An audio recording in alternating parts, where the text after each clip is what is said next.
Today is part 2 in a series of videos that I'm doing about a very, very heavy topic.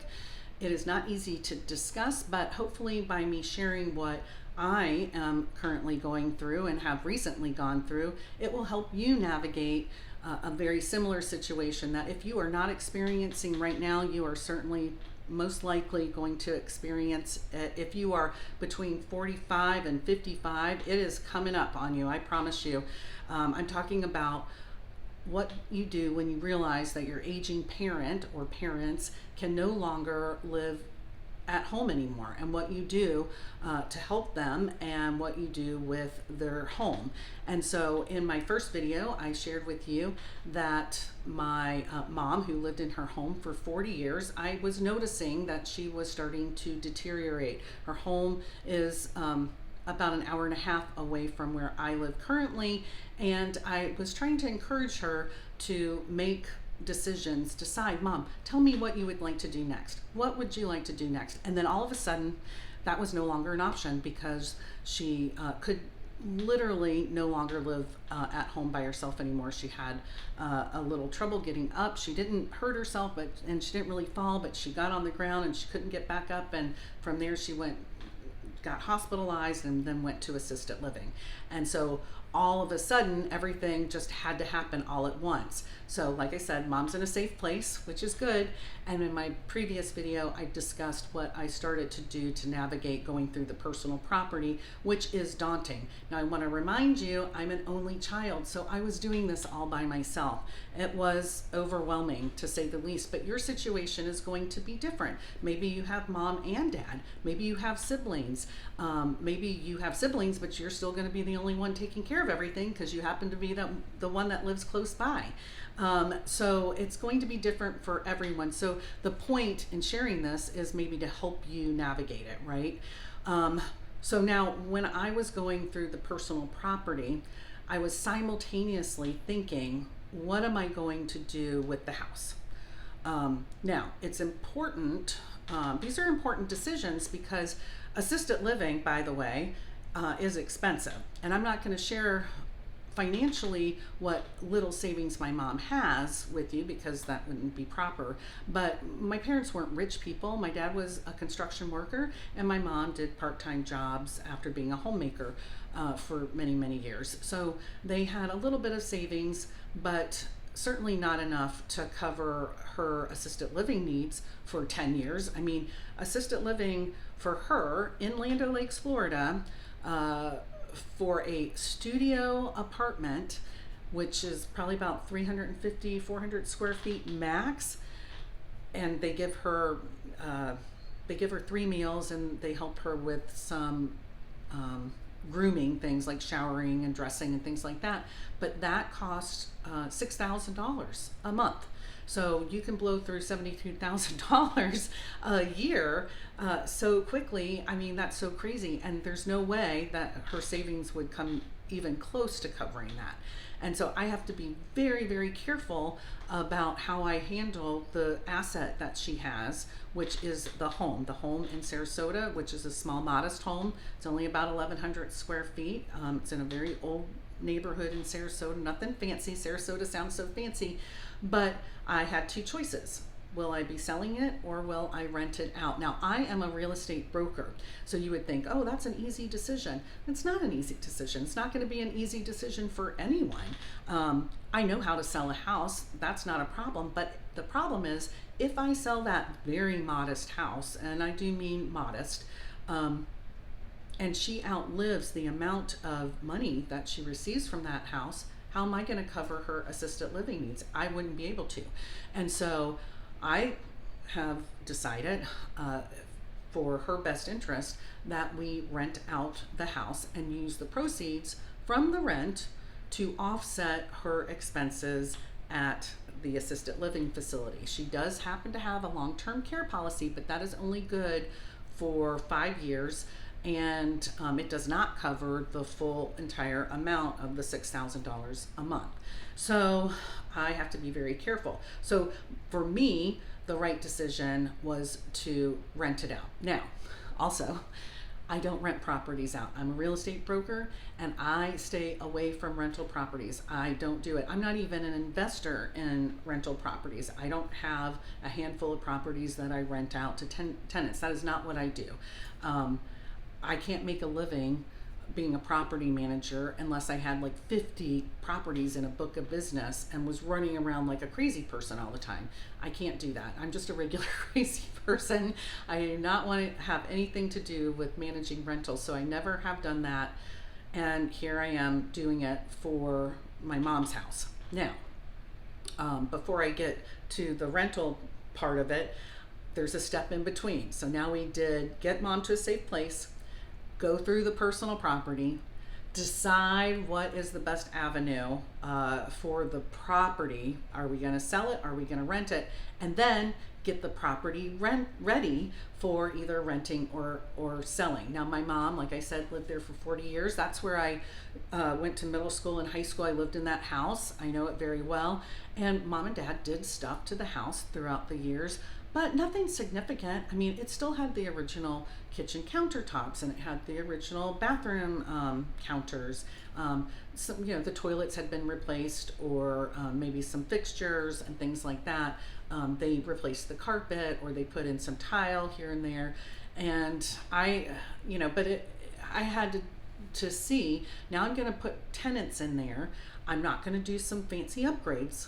Nope, that's not going to happen, because we all know that a tenant, if they're not a good one, they might rough up the place a little bit. And so I didn't want to get it too fancy, but I knew that there were some things that needed to be taken care of. And so I had to go through the house when it was empty-ish and make a list. I had to make a list of things that needed to be done. A couple of things, and boy, did I really goof this one up, but were the front windows. The house has 2 front windows, and in Florida, I don't know, you would probably refer to this as a jalousie window, except for it wasn't little glass panels. They just had like 3 panels of glass, and you crank it open and then you crank it shut, right? Well, the 2 front windows were literally, she had duct tape holding the seal together because it wouldn't just stay shut anymore. I didn't know that before because she had curtains there, and she kept her house very, very nice. So I thought it was very strange that but the windows were like that.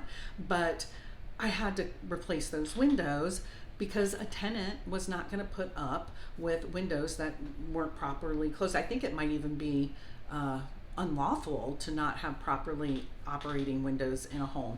So I said, well, I'm going to have to get those fixed, and I'll tell you how I messed up on that in a second. The kitchen countertops were kind of, they were Formica, and not a whole lot of space, just like an L shape, a very small little kitchen, but it was coming off of the top of the cabinets. And so it would kind of bounce a little bit. So I knew that and it was starting to deteriorate underneath. There's like a particle board type of material underneath the Formica, and that was starting to come apart, almost like sawdust. It sounds a lot worse than it really was, but I knew that for a tenant to give us good rental income, that I was going to need to replace that. Also, the dishwasher didn't work. It needed a new dryer. There were some other issues with the shower and a fixture. Anyways, I came up with a punch list, and I was able to, so I come up with this punch list. Now remember, the house is an hour and a half away from me. I don't have vendor contacts down in Sarasota. I have friends in Sarasota, but it's been so long since I lived there. I don't have a list of vendors, and my business doesn't take me down to Sarasota very often. And I was like, oh gosh, who am I going to get? I'm going to have to ask some of my friends that I went to high school with, which has been so long. I'll put like something out on Facebook that says, hey, can anybody recommend somebody?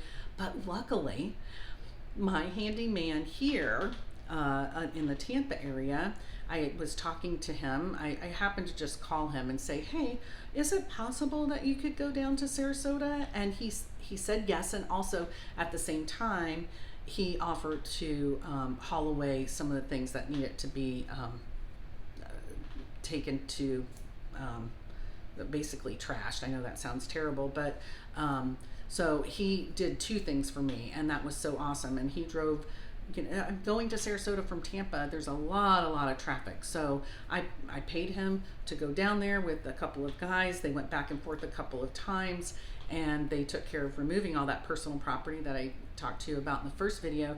But then they also took care of doing the handyman things around the house that needed to be done. And here is where I messed up. In regards to the windows, I just said, can you replace those windows? And so he went to Home Depot, he got 2 windows. They were good windows. He got them, he put them in, and so that would have been, oh gosh, maybe a year ago or so. So that happened like in April or May, maybe. And then in December of the same year, right the week before Christmas, a couple of days before Christmas, I get a letter from Sarasota County that says, you are in violation. You did not get a permit to install the windows. Ugh. And if you, don't fix this, then we're going to fine you like something like $5,000 or something. And these windows, all of the work that he did for me, including supplies and everything, didn't even come close. It was maybe $5,500. So now I'm being threatened with a permit fine of $5,000. So I really messed that up. I did not realize that I needed to get a permit for replacing 2 windows, and we had terrible hurricanes that happened last year. So the compliance people were going around the neighborhoods after the storms in the months following to see if people were doing work without permits, and they noticed, or maybe a neighbor said, but they did windows or something like that, and I got flagged for it. Now, I don't mind paying for a permit. The permit for a window is like $75 or something like that. It wasn't expensive, but then I had to go through the after the fact permit process, and trust me, you do not want to go through that process. It was long, and I had to get a general contractor involved, and luckily I have friends here who agreed to be my GC in Sarasota, and they had to do something online, and then we had to provide a bunch of paperwork,